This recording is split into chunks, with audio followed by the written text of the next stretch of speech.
어떤 생명의 위협을 받는 상황이 됐을 때, 그 상황에서 내 자신을 변호해야 될 때가 됐을 때, 그런데 그 변호해야 될 내용이 내 생명과 직접적인 연관, 또 나의 안전과 직접적인 연관이 됐을 때, 그 내가 변호해야 할 그 내용을 굽힘없이 온전하게 주장할 수 있는 사람들이 많지 않을 것입니다. 그래서 그런 상황이 왔을 때 내 주장을 왜곡하지 않고, 내가 원래 말했던 것을 왜곡하지 않고 그것을 말할 수 있는 것은 정말 엄청난 용기가 필요하고 결단이 필요한 것이죠. 오늘 우리가 읽었던 44절에서 53절의 이 말씀, 우리가 잘 압니다. 사도행전 7장은요, 초대교회 7집사 중에 한 사람인 스데반 집사가 이스라엘의 백성들 앞에서 하나님에 대해서, 예수 그리스도에 대해서 아주 장황하게 설교하는 아주 긴 설교의 문구입니다. 그리고 이 설교가 스데반의 안전을 지켜줄 수 없는 설교였다는 것이 상당히 중요한 부분이기도 하죠. 잘못하면 자신이 해를 입거나, 또 우리가 잘 아는 것처럼 그 결과로 결국에는 스데반은 돌에 맞아 죽음을 맞이하게 됩니다. 엄청난 위험했던 순간이죠. 그 순간에 스데반은요, 정말 팩트 폭격, 요즘 말로 팩트 폭격이죠. 유대인들에게 팩트 폭격을 그냥 융단 폭격으로 날려버려요. 7장이라는 한 장 전체를 통해서 어마어마한 사실들을 그들에게 말하게 되어집니다. 초대교회도 그렇고, 또 로마가 316 내지 318년에 기독교를 공인하기 전까지 수많은 사람들에 의해서 기독교인들이 박해를 받고 생명을 잃었죠. 그런데 그들은요, 자신의 생명 위협받는 예수 그리스도를 고백하는 믿음, 이것을 왜곡하지 않고 지켜냈습니다. 정말 누가 봐도 대단한 신념이고, 우리 믿음의 사람들이 보면 본받고 싶은 모습이죠.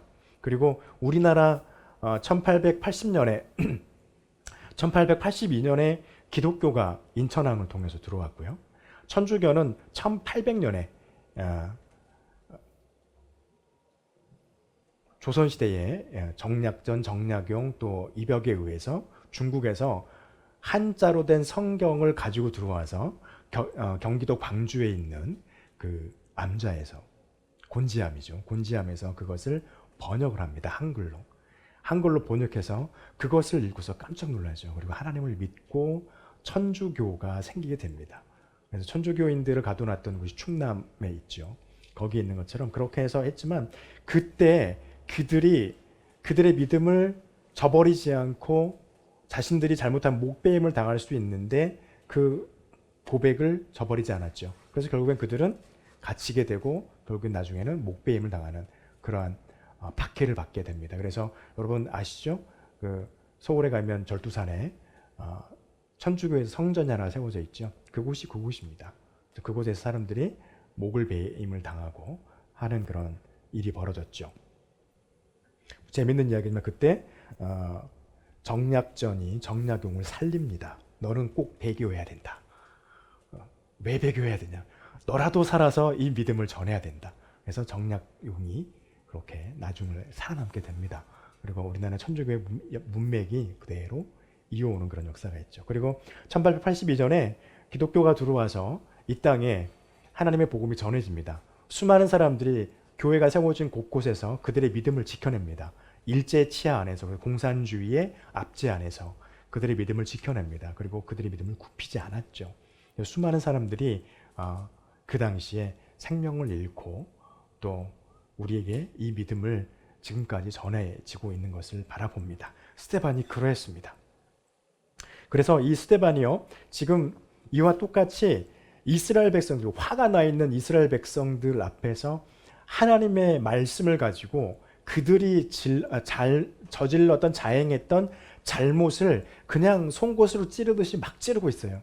그 첫 번째 오늘 44절부터 53절에 있는 이 말씀을 통하여서 먼저 우리가 생각해 보고 싶은 것은요, 너희에게 하나님이 성막과 성전을 허락하지 않았느냐라고 말씀을 하고 있죠.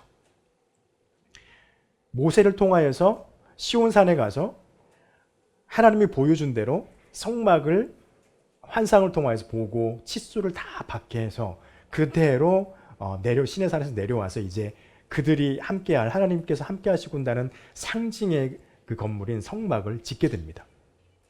그리고 쭉 그렇게 지내다가 스데반이 이렇게 말하는 것처럼 46절에서 말하고 있죠. 다윗의 때 와가지고 다윗이 이제 뭔가를 하고 싶은 거예요. 은혜를 받았어요. 은혜를 받아서 야, 이제는 뭔가를 해야 되는구나. 이것을 알고 하나님 앞에 기도합니다. 그래서 하나님, 내가 하나님의 성전을 짓게 해주십시오. 그랬더니 하나님께서 다윗에게 거절하죠. 너가 너무 많은 전쟁을 했기 때문에 성막을 지을 수 없다. 너의 손에 피가 너무 많이 묻어졌다. 그러면서 네가 준비를 하면 너의 아들인 솔로몬 때에 그것을 짓게 하겠다라고 하나님께서 다윗에게 약속을 하시고 솔로몬의 시대에 하나님의 성전이 지어지게 됩니다. 여러분, 우리가 알아야 될 것은요, 사막에서 이스라엘 백성들에게 하나님이 허락하셨던 성막 내지는 장막 성전과 솔로몬의 성전이 우리들에게 주는 의미가 무엇일까? 스데반이 유대인들에게 지금 이것을 말하고 있는 의미가 무엇일까? 우리는 생각해 볼 필요가 있습니다. 어떤 거냐면요, 우리의 생각이 또 우리의 삶의 중심이 하나님에게 있어야 된다는 것입니다. 광야의 장막 성전을 스데반이 말했던 이유는요, 이스라엘의 그 움직임과 이스라엘이 거주했던 것을 생각해 볼 수 있습니다. 여러분, 이스라엘이 진을 칩니다. 처음에는 그냥 우후죽순 자기들 마음대로 이렇게 텐트를 치고 앉아 있었겠죠. 그런데 성막이 다 지어진 이후에는 하나님이 정해주지요. 성막을 중심으로 동편에는 어떤 족속이, 서편에는, 그다음에 남편에는, 북편에는 누구누구가 그곳에 진을 치고 성막을 중심으로 사방으로 이스라엘 백성들이 텐트를 칩니다. 거주하게 되죠. 그래서 그 성막을 중심으로 그들이 하나님 앞에 모여들게 되어지는 것입니다. 그리고 이 성막이 생겼을 때, 다 완공되어지고 헌납했을 때, 우리가 잘 아는 것처럼 성경의 민수기에 기록되는 것처럼 다 지으니까 하나님의 구름이 쫙 이스라엘 백성들과 함께하게 되죠. 낮에는 구름 기둥으로, 밤에는 불 기둥으로 그들을 보호하게 됩니다. 이것은 무엇을 의미합니까? 하나님께서 그들과 함께 하심을 상징하는 상징물들이었죠. 그래서 낮에는, 물론 이제 어떤 분들은 그래요. 너무 더우니까 구름이 끼면 시원하니까 하나님이 그래서 낮에는 구름으로 했을 것이다. 밤에는 너무 추우니까 불기둥으로 해서 그들이 있는 곳에 이불을 덮지 않아도 잘 수 있을 만큼 따뜻하게 그들에게 좋은 그런 안식처를 하나님께서 제공했을 것이다. 이것은요, 그들의 생각이, 눈이 무엇을 보나요? 낮에는 구름기둥으로 보고 밤에는 불기둥을 보고 있어요. 그리고 그들의 진과 집들이 아마도 몇 걸음만 떼면 하나님의 성전이 눈에 보이는, 장막 성전이 눈에 보이는 곳에 있었을 것입니다. 그들은요, 늘 하나님의 임재를 바라보면서 생활하고 있는 삶을 살고 있었다고 하는 것이죠. 그리고 솔로몬의 성전은 그들의 삶이 어떤 삶인지를 상징적으로 보여줍니다. 성막이 이제 어느 순간 도태되어지고 솔로몬의 시대에 성전이 지어지죠. 성전이 지어지고 그 성전을 중심으로 어떤 일이 벌어지냐면요, 성막과 성전은 조금 다른 차이가 있는데 장막 성전인 이 성막은 이스라엘 백성들이 흩어져 있지 않았어요. 그 주변에 다 모여 있었죠. 그런데 이스라엘의 성전이 솔로몬 시대에 지어졌을 때 디아스포라 유대인들이 조금 있었다는 것입니다. 멀리 나가 있었던 유대인들이 있었고, 그들이 때가 되면, 우리가 알고 있는 것처럼 예수님도 그랬지요. 6월절이 되면 항상 와요. 1년에 한 차례는 꼭 이스라엘 성전을 향해서 옵니다. 그래서 그게 와서 대속죄일에 속죄제를 드려지는 것을 자기들이 직접 체험하고 눈으로 확인하고 은혜를 받죠. 하나님의 선포를, 죄 사하심의 선포하심을 받게 되어지죠. 이건 뭘까요? 그들의 생각뿐만 아니라 그들의 삶도 하나님 중심으로 연결되어져 있는 것을 볼 수 있다는 것입니다. 그래서 그들의 생각이, 그들의 삶이, 이 장막과 솔로몬의 성전이 우리들에게 주는 의미는 우리의 생각과 우리의 삶이 하나님을 향해서 있어야 된다고 하는 것을 스데반은 지금 유대인들에게 말을 하고 있고 저와 여러분에게도 말씀을 하고 있죠. 또 한 가지 여기에서 행해지는 행위 때문에 우리에게 주는 의미가 또 하나 있는데요. 하나님을 섬기는 삶은 우리의 방법이 아닌 하나님의 방법으로 이루어져야 된다는 것입니다. 이스라엘의 성막 두 개죠. 사막에서의 장막 성전과 솔로몬의 성전은요, 마음대로 짓지 않았어요. 자기가 본인들이 보았던 모습으로, 자기들이 가지고 있던 지식으로 짓지 않았어요. 어떻게 지어졌습니까? 우리가 잘 아는 것처럼 하나님이 치수까지 다 말해주죠. 치수까지 다 말해줍니다. 그리고 어떻게 만들고 재료는 뭐로 하고 겉은 무엇으로 싸고 어떤 거는 동으로 싸고 어떤 거는 금으로 싸고 어떤 거는 은으로 만들고 어떤 곳은 뿔을 달고 들어올 때는 어떻게 하고 등등등. 성막에 장막에 이 장막의 맨 바깥에 장막을 칠 때는 기둥은 어떻게 세우고 그 장막의 재료는 뭘로 하고 등등과 같이 수많은 세부 사항들을 하나님께서 모세에게 다 일일이 명령하시죠. 그뿐이었습니까? 이 양쪽에 장막 성전과 솔로몬의 성전에서 늘 드렸던 속죄제나 속건제나 화목제나 하나님께 드려지는 모든 소제들이나 모든 제사들은요, 인간들이 자기들이 고안해낸 방법으로 하나님을 예배하지 않았다는 거예요. 그 예배 방법조차도 하나님께서 제정해 주셨습니다.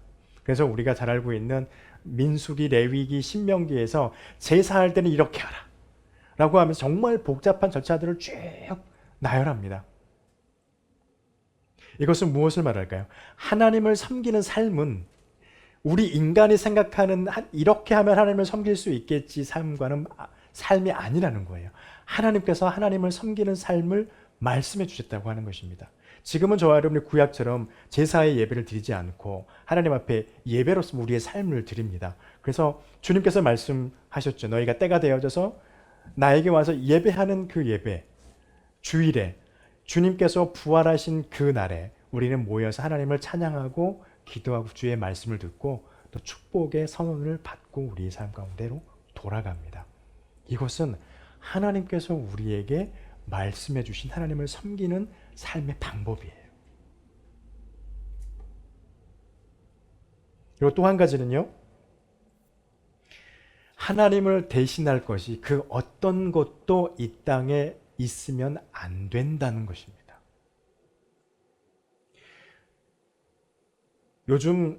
지금도 많은 사람들이 열심히 찾고 있는 것 중에 하나가 있습니다. 서양의 고고학자들이 찾고 있는 것 중에 정말 찾고 싶어하는 그런 것 중에 하나가 뭐냐면요, 법궤를 찾고 싶어해요. 법궤가 이스라엘에만 있지 않았어요. 그 당시에 아수르는 다른 제국들에게도 법궤가 있었습니다. 그런데 유독 그쪽에서 만들었던 그 아수르나 그런 대제국에서 만들었던 법궤들은 종종 발견이 되는데 이스라엘이 시내산에서 내려와서 그 광야에서 만들었던 하나님의 법궤는 찾을 길이 없는 거예요. 그 안에 아론의 쌍난 지팡이 그리고 그 항아리, 십계명의 두 돌판이 들어있는 그것을 찾고 싶은데요.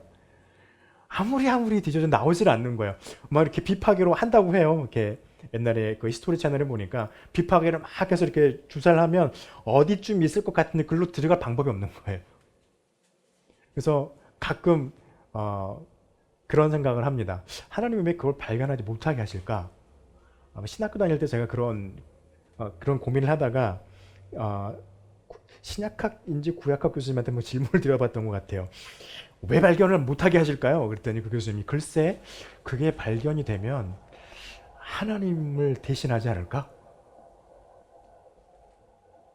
그래서 하나님보다는 그 법궤가 더 집중을 받고 더 신성시 여김을 받고 그래서 하나님이 그걸 아주 깊이 숨겨버리지 않으셨을까? 인간이 찾지 못하게. 정말 그 농담 같은 말씀을 하셨는데 한편으로는 그럴 수 있겠다.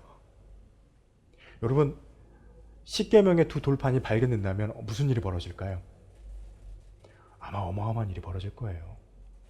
아론의 싹난 지팡이가 그 하나님의 법궤 안에서 발견된 채로 싹이 나 있는 그대로 발견된 무슨 일이 벌어질까요? 종교가 또 나올 수도 있어요. 종교 나올 거예요. 나올 수도 있는 게 아니라 나올 거예요. 이것은 무엇을 말하면요. 지금 이스라엘의 솔로몬이 지은 성전이 물론 있지만 복원되었지만 원래 지은 성전이 없죠. 장막에서 지었던 장막 성전이 지금 남아있나요? 남아있지 않아요. 없습니다. 왜 하나님이 그걸 도태시켰을까요? 재밌습니다. 이걸 생각해 보면은요, 하나님은 그걸 원하지 않으셨던 거예요. 장막 성전이 머물러 있다면 사람들이 예배할 때 지금도 그걸로 갈 거예요. 이스라엘로 가야 된다고 막 할 거예요. 그럼 이스라엘은 좋겠죠. 사람들이 막 넘어오니까 요즘 같은 팬덤에겐 별로 안 좋아하겠지만, 그렇죠? 그리고 솔로몬이 지어놨던 성전에서만 그 성전에서만 하나님을 예배할 수 있다고 한다면 지금 이스라엘 난리 날 거예요. 모든 기독교인들 천주교인들 다 글로 가야 될 거 아니에요. 난리 날 겁니다. 그런데 지금 그렇게 되지 않는 이유는 무엇입니까? 스데반이 말하고 있는 것이거든요.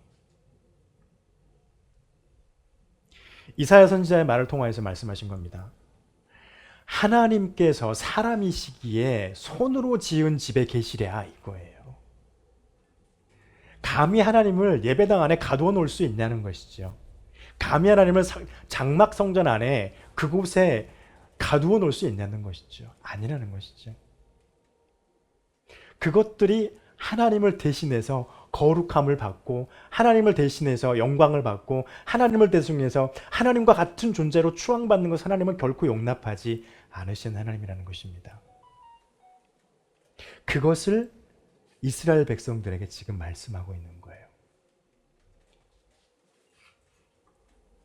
이스라엘은 이때까지만 하더라도 무엇을 고수했습니까? 하나님께 드리는 예배는, 그들이 말하는 예배는 번제제가 드려지고 하나님께 속죄제가 드려지는 이런 짐승의 희생제사가 드려지는 것을 말하는 거죠. 그 예배는 성전에서만 드려진다고 생각을 하고 있었단 말이에요. 지금도. 그게 아닌데. 그래서요, 성전은 이렇게 우리의 생각과 삶의 기준이 하나님 앞에 서 있어야 한다는 걸 말씀해 주고 있고요.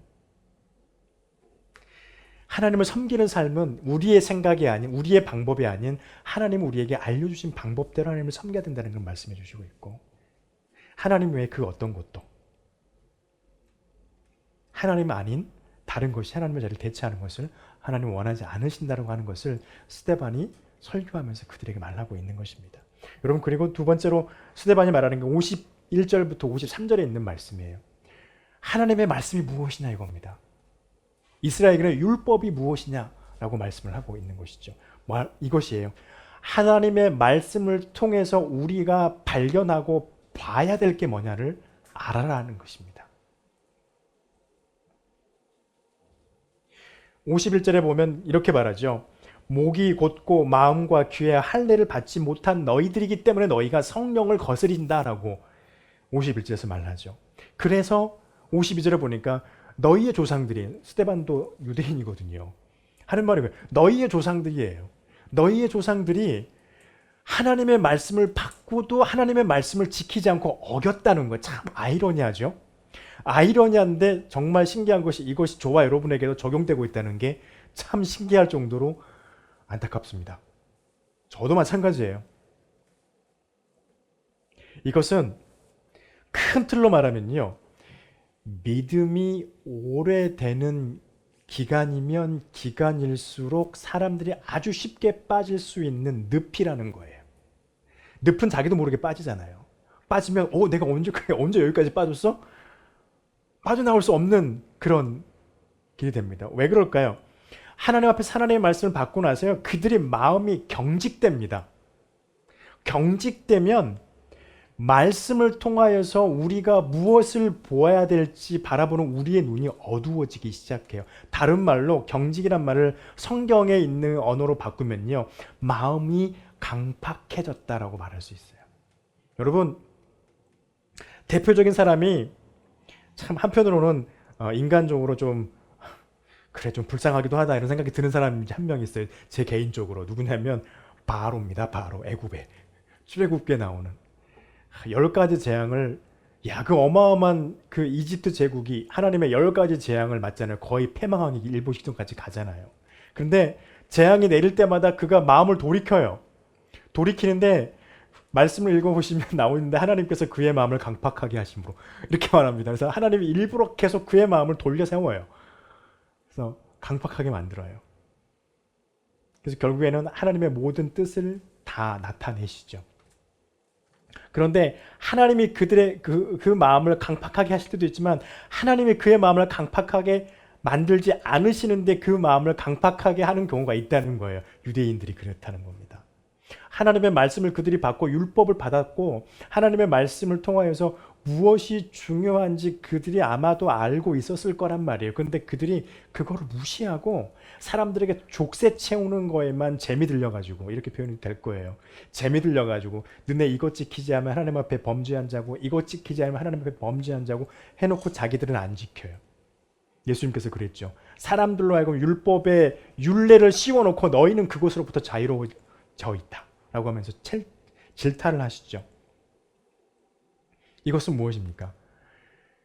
하나님 앞에서 우리의 마음이 경직돼 버리면요, 하나님이 진짜 원하는 것을 발견하지 못하게 된다는 거예요.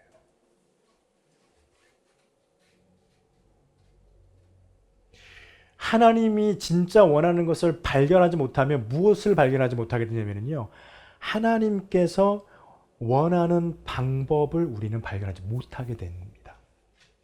그럼 어떻게 될까요? 아까 말한 것처럼요, 내 방법이 하나님의 방법보다 우선하게 돼요. 그렇게 되면 어떻게 될까요? 52절에 있는 말씀이에요. 너희의 조상의 선지자들 중에 누구를 박해하지 아니하였느냐? 누굴까요? 가장 대표적인 사람이 세례 요한입니다. 세례 요한이 분명히 올 것이다라고 광야에서 엄청나게 크게 이슈를 만들었거든요. 그리고 많은 사람들이 그에게 세례받기 위해서 막 달려갔죠. 그리고 우리가 어떻게 하면 구원을 얻을 수 있느냐 그랬더니 선지자답지 않게 조금 육두문자를 날리죠. 이 독사의 자식들아 이러면서 요즘 말로 말하면 XXX들아 이거예요. 우리나라 말로 따지면 육두문자를 날리면서 막 심하게 욕까지 합니다. 근데 그들이요 그 앞에서 막 벌벌벌 떨어요. 그러나 그거는 평민들이었죠. 중요한 건 이스라엘의 지도자들은 저걸 어떻게 하면 처리할 수 있을까 고민하기 시작하고 결국엔 죽습니다. 죽임을 당하게 하죠. 인간의 방법이 앞섰더니 하나님이 원하는 것을 바라볼 수 있는 방법들이 사라지니까 자기들이 보고 싶은 것만 봐요. 여러분, 그게 문제인 거예요. 내가 보고 싶은 것만 봐요. 내가 듣고 싶은 말씀만 듣고 싶어요. 내가 읽고 싶은 말씀만 읽고 싶어요. 이게 우리가 가지고 있는 가장 큰 욕구 중의 욕구이고 욕망 중의 욕망입니다. 그런데 하나님의 방법 앞에 서면 이것을 우리가 포기하고 내려놓아야 한다는 것입니다. 그래서요, 하나님께서 그렇게 하나님의 방법으로 하나님의 것을 보아야 하는데 그것을 보지 못하게 되면 우리는 하나님의 말씀을 지키지 못하는 결과를 얻게 됩니다. 그래서 이스라엘 백성들이 광야에서 하나님의 구름기둥, 하나님의 불기둥을 밤낮으로 늘 보고 있으면서도 그들이 어떻게 합니까? 옆에 있는 족속들한테 빠져가지고 그들이 섬기는 신한테 그냥 빠져요. 우상을 섬겨요. 그리고 하나님의 임재가 있는데도 맨날 불평하죠. 맨날 불평합니다. 40년 동안 돌아다니면서 맨날 이 부족한테 가가지고 하나님이 아닌 다른 부족을 섬기다가 하나님한테 또 징계받고 그런 일을 계속 반복합니다. 그리고 사사시대도 마찬가지죠. 사사시대를 거칠 때도 그랬고 다윗의 시대에 왔을 때는 조금 괜찮았어요. 왜냐하면 왕이 정신을 차리니까, 왕이 하나님 앞에 서 있으니까 이스라엘 백성들이 대부분 하나님 앞에 바로 서 있었다는 것이죠. 하나님의 말씀이 세워지고 하나님의 권위가 섰습니다. 솔로몬 시대까지 괜찮았어요. 중반부까지만. 근데 이 솔로몬이 너무 하나님의 지혜를 주셨든지 그 지혜가 독이 됐든지 결국엔 나중에는 이 정략 결혼을 하기 시작하고 그 정략 결혼을 한 공주들의 그 나라의 신들을 받아들이고 그것을 하나님의 성전에 같이 두게 하면서부터 이게 난리가 났죠. 결국에는 이스라엘이 타락하게 됐고요. 그 이후로는 이스라엘이 두 나라로 나누어지고 나누어진 이후로는 하나님 앞에 제대로 서 있었던 적이 별로 없어요. 매일 우상을 섬기고, 그래서 그 결과로 하나님이 그들을 채찍질하죠. 그래서 옆에 있는 열광을 불러와가지고 나라 전쟁을 해서 다 끌려가게 만들고 포로가 되게 하고, 심지어는 여러분 중요해요. 솔로몬이 지은 그 성전까지도 다 헐어버려요. 하나님이 옵니다. 그리고 막 이스라엘이 통곡하죠. 이스라엘은 그것만 보면 안 되는데 하나님의 성전이 헐린 걸 통곡할 게 아니었어요. 그들은 그들의 삶이 하나님의 말씀으로부터 멀어진 것을 깨닫고 통곡해야 됐었는데 하나님의 성전이 허물어진 걸 보고 통곡을 했어요. 이게 잘못된 거죠.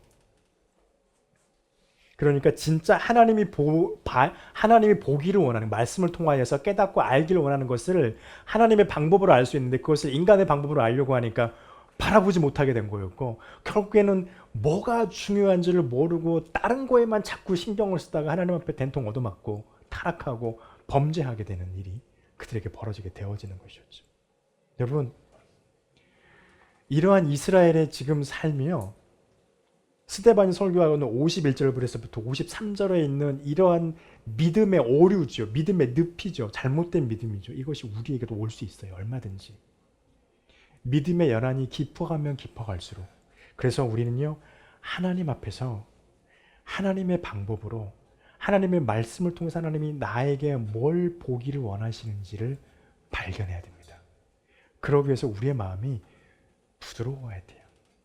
사도 바울이 고린도 교회에 편지하면서 말씀하셨던 것처럼 우리가 하나님의 성령 안에서 은사를 가지고 말랑말랑하게 있어야 돼요. 살아가면서 있어야 돼요. 그러면 하나님께서 말씀을 통하여서 보기를 원하시는 것이 무엇인지를 우리가 알 수 있게 되는 것이죠. 여러분, 스데반이 말하고 있는 건 무엇인가요? 너희들이 가지고 있는 하나님의 말씀인 율법은 이스라엘의 성전을 바라보라고 하는 게 율법이 아니었다.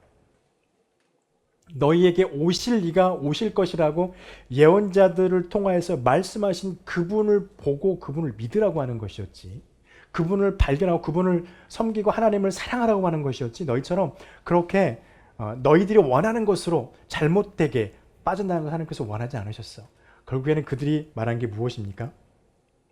52절에서 이렇게 말하죠. 그들이 죽였고 이제 너희는 그 의인을 잡아서 로마에게 넘겨준 자요, 그리고 그를 죽도록 내어준 살인자다라고 스데반이 이스라엘 백성들에게 팩트 폭격을 딱 날리는 거예요.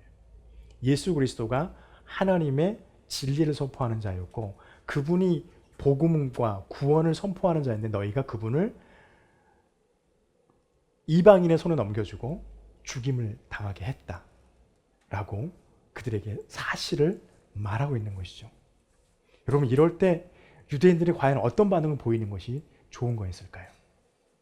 그들이 세례 요한이 선포했을 때 회개하라, 천국이 가까이 왔느니라 라고 회개했을 때 그들이 마음에 놀림을 갖고 마음에 이 일을 어째라고 하는 그런 절망을 품었을 때 했던 행동과 같이 스데반의 이러한 말씀을 그들에게 선포했을 때 그들 또한 그와 같은 반응을 하나님 앞에서 보였어야 했습니다.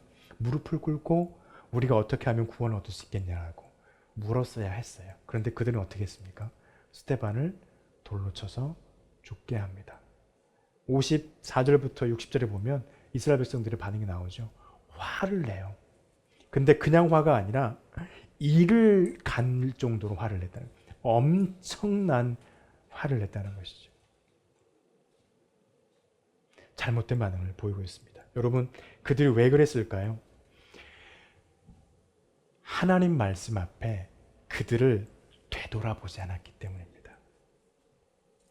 여러분, 우리도 그럴 수 있습니다. 하나님의 말씀이 선포되어질 때요, 우리는 하나님의 말씀 앞에 우리의 삶을 되돌아보아야 합니다. 하나님의 말씀 앞에 우리의 삶을 비춰보아야 합니다. 이때 우리의 삶의 기준이 아니라 하나님의 말씀이 기준이 돼서 내 삶을 거기에 비춰봐야 됩니다. 그래서 틀어지고 잘못된 부분이 있다면 그 부분에 대해서 주 앞에 무릎 꿇고 회개하는 삶을 우리가 가져야 합니다. 그리고 삐져나오고 잘못된 부분을 하나님의 말씀에 맞추려고 부단히 애쓰고 노력하는 삶으로 우리가 살아가야 합니다. 그렇게 되면 유대인들이 스데반의 이 진리에 선포되어지는 말씀을 듣고 그들이 깨닫기보다는 화를 내는 삶으로 잘못된 반응을 보이지 않는 저와 여러분의 삶이 될 것이기 때문입니다. 그런 저와 여러분의 믿음이 되시기를 간절히 축원합니다. 기도하겠습니다.